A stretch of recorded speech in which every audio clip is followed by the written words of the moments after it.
नमस्कार, स्वागत है हमारे अपने इस चैनल में गार्डनिंग विथ रीना। मैं रीना उड़ीसा से। अनबॉक्सिंग वीडियो आप लोगों को बहुत पसंद आता है और मुझे भी अनबॉक्स करना बहुत पसंद आता है। विंटर एक ऐसा समय है जब हमें अपने प्लांट्स पे ध्यान देना चाहिए। अगर हम अपने गार्डन पे न्यू प्लांट्स ऐड ऑन करना चाहते हैं और तरह तरह के प्लांट्स लगाना चाहते हैं, भले वो विंटर फ्लावरिंग प्लांट्स हो या फिर परमानेंट प्लांट हो, तो बिल्कुल सही समय होता है विंटर का, जब प्लांट बहुत ज़्यादा स्ट्रेस में नहीं जाते हैं। अगर थोड़ा 4 से 5 दिन भी लग जाता है प्लांट्स को रिसीव होने में, तो भी वो प्लांट्स बहुत आसानी से ग्रो कर जाते हैं। अभी हमें केयर करना थोड़ा आसान होता है विंटर में, तो हम लोग विंटर में प्लांट्स परचेज़ करना सही रहता है। मेरे हिसाब से जो मेरा पॉइंट ऑफ व्यू है वो मैं आप लोगों के साथ शेयर कर रही हूँ। तो रिसेंटली जो मैंने ये कुछ प्लांट्स मंगवाए हैं, इन प्लांट्स का अनबॉक्सिंग मैं आपके साथ शेयर कर रही हूँ। ये प्लांट्स 2 दिन पहले ही मुझे रिसीव हुए हैं। ये इसे आने में लगभग 4 दिन लग गया। डीटीडीसी से ये प्लांट भेजा गया था, उसके बाद भी मुझे 4 डेज़ लग गए। तो चलिए अब मैं आपको दिखाती हूँ इसमें कौन कौन से प्लांट्स हैं। डिस्क्रिप्शन में सेलर का नंबर, नर्सरी का एड्रेस और नर्सरी का मोबाइल नंबर सब दिया रहेगा। साथ ही कैटलॉग भी उसमें दिया रहेगा, जिससे कि आप डायरेक्टली जाके कैटलॉग चेक कर सकते हैं कौन कौन सा प्लांट उनके पास अवेलेबल है। और अगर आप सेलर से बात करना चाहते हैं, नर्सरी में कांटेक्ट करना चाहते हैं, तो आप नर्सरी में भी कांटेक्ट करके परचेज़ कर सकते हैं। ये शांतिपुर वेस्ट बंगाल फूलिया का नर्सरी है, जिससे मैंने कुछ ऑस्ट्रेलियन हिबिस्कस लगाए हैं। मैंने ताइवान हिबिस्कस आज तक परचेज़ नहीं किया है और मुझे इंटरेस्ट भी नहीं है ताइवान लगाने का, क्योंकि ताइवान हिबिस्कस के जो वैरायटीज़ है वो बहुत ही फ्लावरिंग कम उसमें आती है और उसके जो केयर का होता है वो बहुत ज़्यादा आता है। उसको बहुत केयरिंग आपको करनी पड़ती है। तो मेरे पास इतना समय नहीं होता है कि मैं पर्टिकुलर 2-4 हिबिस्कस के पीछे अपना पूरा टाइम लगाऊं, तो इसलिए मैं हमेशा ऐसे ही प्लांट्स प्रेफर करती हूँ जो इजी टू केयर हो और साथ में मुझे फ्लावर्स भी अच्छे मिले। तो इसलिए इसमें से 3 ऑस्ट्रेलियन हिबिस्कस हैं। तीनों 100 या 110 इस टाइप से कुछ प्राइस है।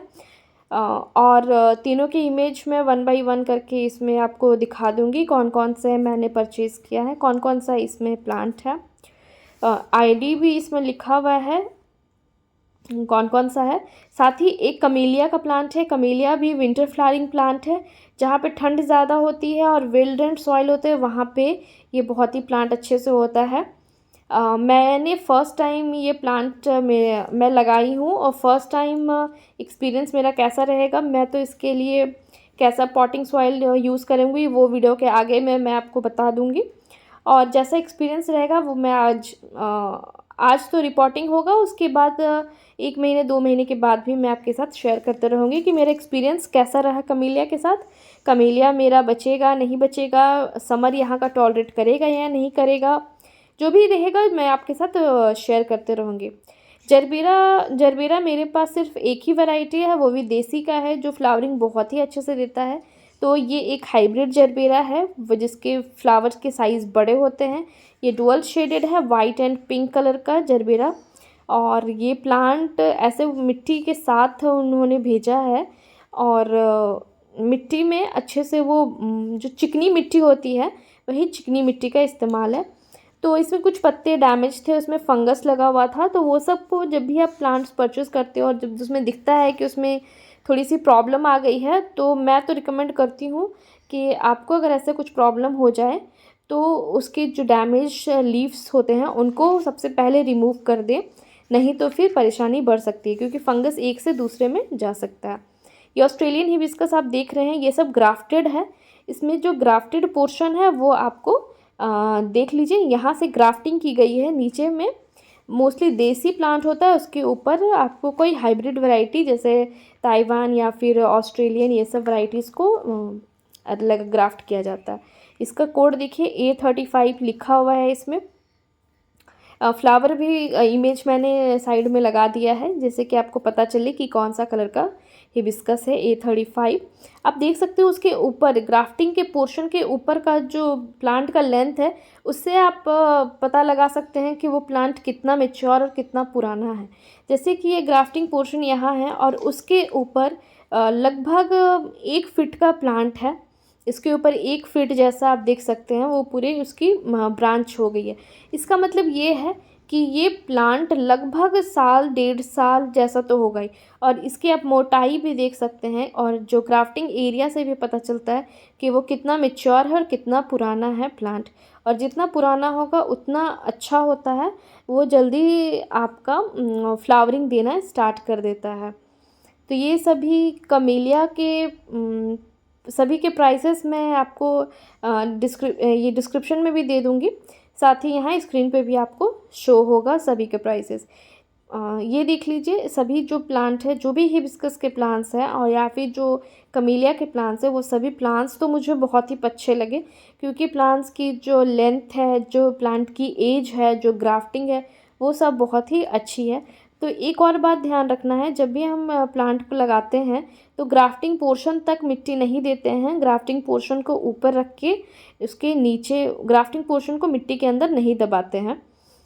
तो इस बात का आपको ध्यान रखना है रिपोर्टिंग करते समय। तो ये कुछ आई थिंक 3 और 5 प्लांट्स हैं, इसमें से 3 हिबिस्कस के प्लांट्स हैं, एक कमेलिया का प्लांट है और एक जरबेरा का प्लांट है। चलिए आप देख लेते हैं कि कैसे अंदर में किस टाइप से उन्होंने दिया है। जब मुझे पिक्चर मिला था तो आप साइड में जैसे मैंने लगा दिया है, इस टाइप से ये ग्रो बैग में लगा हुआ है, 4 इंच के ग्रो बैग में है। उसी में से आप मिट्टी थोड़ा सा निकाल के और इस टाइप से देख सकते हैं आप, वो बॉल बना के देते हैं। तो इनको थोड़ा सा फंगीसाइड में लगभग 15 मिनट के लिए फंगीसाइड का पानी में इसको डुबो के रख दीजिएगा, जो मैंने भी आपको वीडियो के आगे दिखाया है। फंगीसाइड में डुबा के रखने के बाद फिर इसे हम रिपोर्ट कर देते हैं, जिससे कि अगर कोई फंगस के चांसेस होते हैं तो वो प्रॉब्लम इसमें फिर रूट में नहीं आती है। तो प्लांट रिपोर्ट करते समय या फिर ऑनलाइन अगर आप प्लांट परचेज़ करते हैं तो उसे एक बार फंगीसाइड का ट्रीटमेंट दे देना चाहिए। ये कमेलिया में देखिए बर्ड भी आया हुआ है, और कमेलिया का जो प्लांट है वो देखिए कितना, मतलब एक जो फिंगर का साइज़ होता है, एक फिंगर इतना तो इसकी मोटाई है।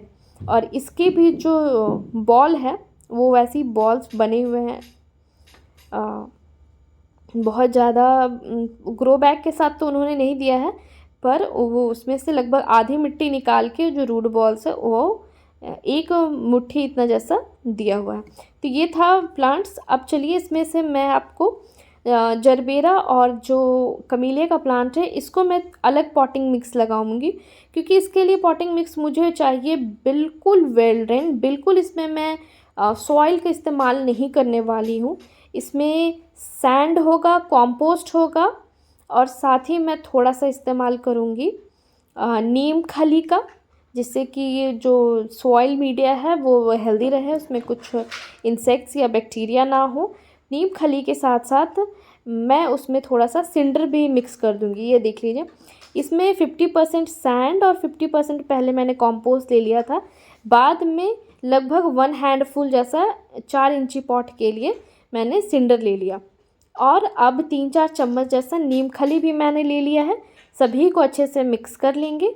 अब ये 4 इंची पॉट के लिए, इसके लिए ये एनफ है। ये बहुत ही अच्छा पॉटिंग मिक्स बन गया है, वेल ड्रेन्ड सॉइल है, जिससे कि हम कमेलिया या जरबेरा लगाएंगे तो उसकी क्वालिटी बहुत ही अच्छी होगी। उसके मरने की चांसेस थोड़े से कम हो जाएंगे, क्योंकि इसमें थोड़े से भी वाटर लॉगिंग अगर हो जाते हैं तो ये सारे प्लांट्स जो है वो मर जाते हैं। इनको बेस्ट होता है नीचे लगाना, बट नीचे मेरे पास स्पेस तो ऐसा है नहीं, मैं तो टेरेस पे गार्डनिंग करती हूँ, तो मैं ग्राउंड पे इसे लगा नहीं सकती हूँ। और अगर आप इसे पॉट में लगा रहे हैं तो इसका वेल ड्रेन्ड सॉइल होना ज़रूरी है, पॉटिंग मिक्स एक्चुअली। तो इसमें मैंने सॉइल का इस्तेमाल इसलिए नहीं किया है। ये जरबेरा है, जरबेरा में भी मैं सॉइल का इस्तेमाल नहीं करूँगी। जो उसके लिए सैंड, कॉम्पोस्ट और सिंडर का मिक्सचर था, उसी में मैं थोड़ा सा नीम खली मिक्स करके और प्लांट को लगा दूंगी। ये भी यही 4 इंची के ही पॉट में मैं लगा रही हूँ पहले। जब अच्छे से प्लांट में ग्रोथ आ जाएगी, लगभग 6 महीने के बाद जब प्लांट अच्छे से ग्रोथ दिखाने लगेगा, तब मैं इसे 4 इंची से 8 या 10 इंची के पॉट में ट्रांसफ़र करूँगी। क्योंकि अगर हम अभी इसको बड़े पॉट में लगा देंगे तो फिर इसे मरने की चांसेस बहुत ज़्यादा होगी।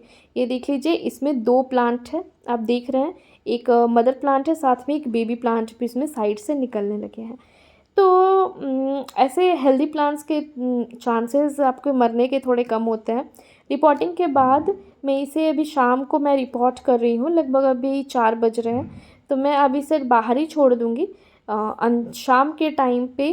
और जैसे ही अभी शाम होगी, ठंड ओस गिरेगी, तो उससे प्लांट थोड़ा सा रिलीफ प्लांट को मिलेगा। उसके बाद धूप में जब मॉर्निंग हो जाएगा, जब धूप थोड़ी आने लगेगी, तब इसे मैं थोड़े ऐसे जगह पे रख दूँगी प्लांट के नीचे जहाँ उसे शेड मिले। एक बकेट में मैं वाटरिंग के लिए मैंने ले लिया 1 चम्मच फंगिसाइड, साथ ही मैंने लिया है एप्सम सॉल्ट 1 चम्मच, और 1 चम्मच जैसा मैंने ये ह्यूमिक भी ले लिया है।